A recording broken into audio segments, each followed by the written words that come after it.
Hello sweethearts, good morning. Welcome to my day 6 mini vlog. ನಾನು ಇವತ್ತು ನಡೆದಿರೋ ಅಂಥದ್ದು, ಮುಂದೆ ನಡೆಯೋ ಅಂಥದ್ದು ಒಂದು ಘಟನೆ ಹೇಳ್ತೀನಿ. ಎಲ್ಲರೂ ಕೂಡ ಪ್ರಾಕ್ಟಿಕಲಾಗಿ ಥಿಂಕ್ ಮಾಡಬೇಕು. ನಮ್ಮ ಇಂಡಿಯಾದಲ್ಲಿ ಫಸ್ಟು ಮಕ್ಕಳು ಹುಟ್ಟುತ್ತಿದ್ದಂಗೆ ಅಪ್ಪ ಅಮ್ಮನ ಫಸ್ಟ್ ಆಸೆ ಏನಾಗಿರುತ್ತೆ?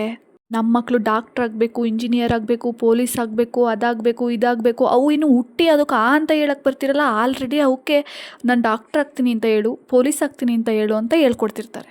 ಯಾಕೆ ಹೇಳಿ? ಅದು ಅವ್ರ ಆಸೆ ಆಗಿರುತ್ತೆ. ನಮ್ಮ ಮಕ್ಕಳು ಓದಬೇಕು, ಚೆನ್ನಾಗಿ ದುಡಿಬೇಕು, ದೊಡ್ಡ ಸ್ಥಾನದಲ್ಲಿ ನಿಂತ್ಕೋಬೇಕು, ನಮಗೊಂದು ಹೆಸರು ತರಬೇಕು ಅನ್ನೋದಾಗಿರುತ್ತೆ. ಇವಾಗಿನ ಸಿಚುವೇಶನ್ ನೀವೆಲ್ಲ ನೋಡ್ತಾನೆ ಇದ್ದೀರಾ. ಯಾರೋ ಒಬ್ಬ ಎಲ್ಲೋ ಕೂತ್ಕೊಂಡು ಎಜುಕೇಷನ್ ಅನ್ನೋ ಪದ ಹಿಡ್ಕೊಂಡು ಬಿಸ್ನೆಸ್ ಮಾಡ್ತಾ ಇದ್ದಾರೆ. ಆ ಬಿಸ್ನೆಸ್ನ ನಾವೆಲ್ಲ ಗ್ರೋತ್ ಮಾಡೋಕ್ಕೋಸ್ಕರ ಊಟ, ನಿದ್ದೆ, ಆಸೆ, ಕನಸು ಎಲ್ಲ ಬಿಟ್ಕೊಂಡು ಎಲ್ಲ ನಮ್ಮ ಆಸೆ ಕನಸುಗಳನ್ನೆಲ್ಲ ಸೈಡಿಗೆ ಕಟ್ಟಿಟ್ಟು ಎಜುಕೇಷನ್ನಿಗೆ ಆಸಕ್ತಿ ತೋರಿಸ್ತಿದ್ದೀವಿ. ಹಾಗಂತ ನಾನು ಎಜುಕೇಷನ್ ಕೊಡ್ಸೋದು ತಪ್ಪು ಅಂತ ಹೇಳ್ತಿಲ್ಲ.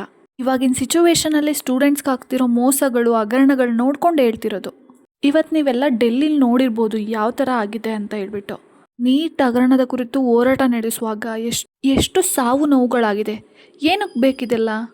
ಮುಂಚೆನೇ ಇದಕ್ಕೆಲ್ಲ ಕ್ರಮ ಕೈಗೊಂಡಿದ್ರೆ ಇದೆಲ್ಲ ಆಗ್ತಿತ್ತಾ? ಈ ಹೋರಾಟನೂ ನಡೀತಿರ್ಲಿಲ್ಲ ಅಲ್ವಾ?